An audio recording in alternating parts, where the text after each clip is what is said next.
all the alarms are going off. It is a little after 5 a.m., so it's not very bright, but it is very early. I'm going to get started with some coffee and editing some YouTube videos. I start my day with this as I find myself the most creative in the morning. You can watch this one. I'll link it right above. And then I'll get ready to hit the road, drop my kids off at my mom's house because today is a teacher work day. So today is going to be a very slow, productive, and informative day. Let's get started. The sun's finally up. We're headed to work. And I have to admit, I feel a little lighter. I get to do a few things today. These are all things that you wanted to see. So we're going to walk you through and I'm going to get them all done because it's a teacher work day. That means there will be no students on campus or in the district. So this is the perfect time to tackle this list. Y'all want to see some case management, how I prep for my individual sessions. Let's do it.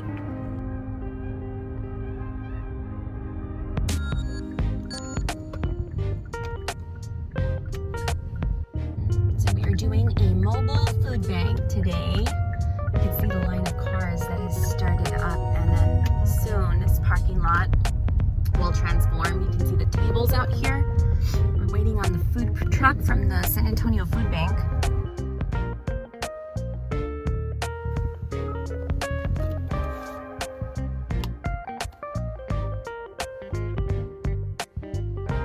Food bank just arrived.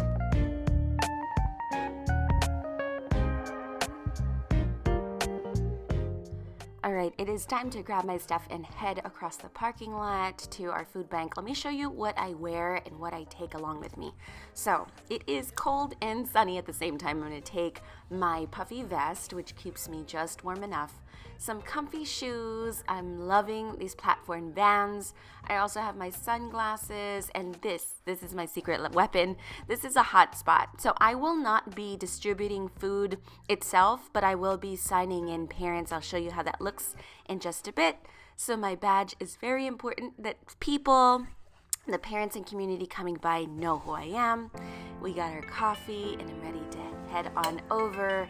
And here it is. Here is a little behind the scenes of everyone setting up for a wonderful food distribution. All right, we got a line of cars going through. I am tracking right now on an iPad, and these are indicators if a family has more than one household. You can see the line is going. By household, I guess it means like if there's two houses, two families in a vehicle, we put one of these indicators. So let's get back to checking people in. All right, I want to timestamp this so I know how long. These usually take 2.5 hours. I wonder if I'm right, but there's some extra food left. I'm going to take it and bring it over to our care center. All right, I wonder what my step looks like. Let's see. Nice. Yeah, I even got some exercise. I think it should be much more than 2 minutes.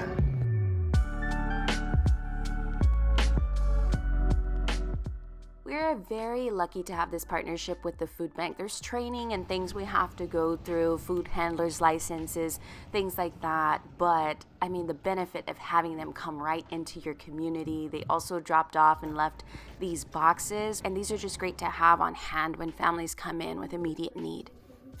This is also a little bag of donations that I got to our care center. This is from one of my colleagues, and we place them in the counseling offices here where I work at. I'm going to link a video up above so you can get a better feel and look for my office if you're interested. I have a little bee collection going here of donations, and this one is super sweet. I love these little backstories the Squishamallows have. This is Sunny. Whenever I meet with teen moms and babies, just something fun to get them acclimated to my space and to the district.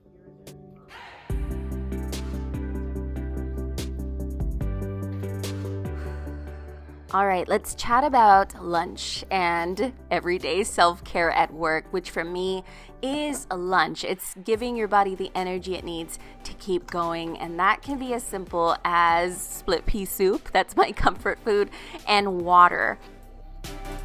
It's just after lunch and I've gotten the email from my supervisor. It's really cool. He kind of shoots this out to the whole social work team, letting us know how many families we served. 356 families.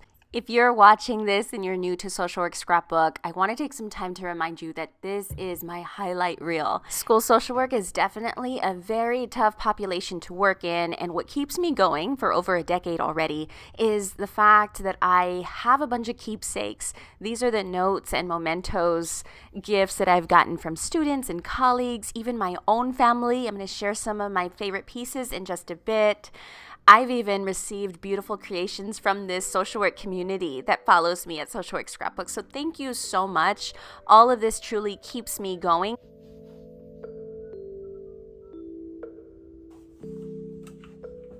Holding space for students. This is my coin that I received for serving at Uvalde. It's not an easy job. It takes a toll on you, especially since this is a business of planting seeds. We don't often see the fruit, the flowers of our labor, and so that can really truly burn people out. I'm sharing right now one of my favorite pieces. This is a ring that my sister gifted me a few years back. She has a matching ring, and it truly grounds me into the space as well as mindful moments throughout the day. I've talked about this in my last video whenever I'm dealing with transference and countertransference. If you're unsure of what that is, you can check out the video. I'll link it up above.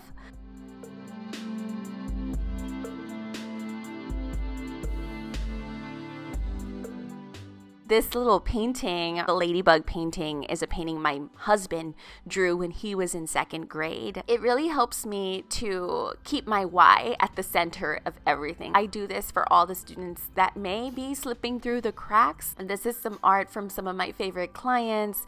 They are always at the core of everything I do because I know that this work is not easy, and trust me, I have those days where I just hang my head and I don't know if I can go any further.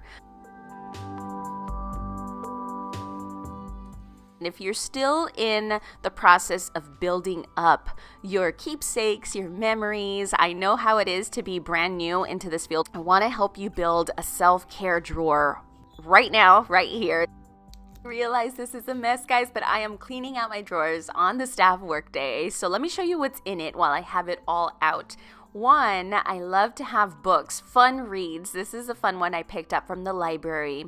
I also keep a journal in my self-care drawer. After a really tough session, and sometimes honestly, it's just a tough day of like workplace politics, things like that really drain me.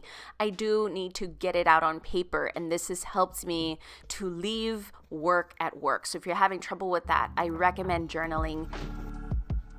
Voila, here it is, all put nice and neat together. I have my little box of essentials there in case of emergency, but also has some really nice cozy scents and essential oils. Some hand sanitizer is in there as well. Some candy, of course, snacks, some fuzzy socks, because I tend to run cold most of the time. And at the core, again, at the center, is this letter. This is a letter my mom wrote me a few years back. She was actually a teen mom. My mom and dad were teen parents while they were in high school. So it's another piece that truly grounds me into the work that I do as a case manager for the teen moms and dads within my district. So I keep this along with letters that clients have wrote me, very personal, beautiful letters. When it's a particularly tough day or tough week, I do pull out these letters and I reread them. It helps me know that everything I'm doing is for a bigger and larger purpose. That being said, let's talk about the case management, the really tough piece. I had some questions roll in and I want to answer them at this portion of the video. How do you manage your caseload so you don't fall behind? So I make sure that I have systems in place and lots of organization as well. These are my file folders. I ordered some more. If you're a school social worker, please keep in mind you do serve the whole campus, but you don't need necessarily a file on each and every student unless they are referred to you. My referrals are for teen parents, teen moms and dads, so I keep a file on each of these students, and I do not recreate the wheel each and every time. That means I have a process, documentation process that I go through. Another question that I got was, how do I make time for documenting? Throughout the week, after I meet in either a session, I hold a caseload of clinical students as well that I provide therapy to. And we'll talk about this and how I prep for those sessions in just a little bit. But right after my case management or my clinical sessions, I do a quick little audio recording of the gist, a soap note, if you will, on my iPhone. And then at the end of the day, or if it's a really busy week, at the end of the week, I will record these into my documentation system that my district has. I'm going to let you in on the system and actually show you the whole workings in a Document With Me video series that I plan on doing once a month. Stay tuned. Make sure you subscribe to Social Work Scrapbook and hit the notification bell. Another question I got was how to plan when nothing goes to plan. As school social workers, we never know how a day is likely to go. We can plan and plan for it, but sometimes, a student might be absent, things get in the way, and I always have plans B, C, and D lined up just in case. For example, if a student is absent or for some reason doesn't make it into the session for that day, my plan B may be to start looking up and planning what my future sessions would be, what my follow-up session is going to look like, or if there is some background correspondence I can do to assist this student. This might be talking to teachers, talking to counselors, or other school staff, collateral people, to get some information and make sure that I do document some sort of behind the scenes admin work to serve this student. Another question I got was, how long on average are my students on my caseload? Is it the entire school year? For me, yes. In serving teen parents, once I have them on my caseload, I will carry them for the entire school year, checking on things like attendance and grades, case management, and also maybe even therapy if that's something that they are interested in. The student does have to opt in for the next school year, but on average, I carry my caseload from the moment they conceive all the way to their graduation date. My last question on case management is, where do you get reliable resources? My resources come from within my community. I network a lot as well. So earlier today at the food bank, I gave them my card and I got their information. And so that's how I make connections. So I'm going to head to one of the campuses now. There aren't any students on, but I do want to meet with some of the teachers, especially a teacher that teaches for the teen parents that I case manage. We do have a field trip planned for, I believe it's in April. I'm excited to take the students to a conference. Maybe I can bring you along if you're interested. It's just a conference for teen parents to get a really good keynote speaker. We like to get a former teen parent. We might this time get the child of a teen parent. So I'm excited for that, but I'm just gonna let her know this is kind of like a smaller field trip. So I will probably drive like a 10-passenger van, which makes me nervous. And if we have enough students, then she will drive another van. We'll see how it goes, but I'm headed to the campus now.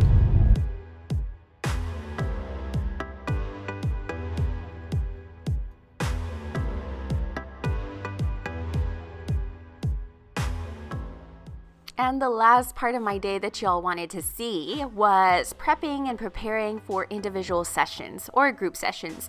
At this time, I do not hold group sessions, but if you want to see a video, I was invited into a group session a few years back, and I'm sharing kind of my structure, what I did for this session, really great books and resources for a group session with young girls, 4th, 5th grade, maybe even 6th grade, so you can check out that video. I'll link it up above and in the description box below.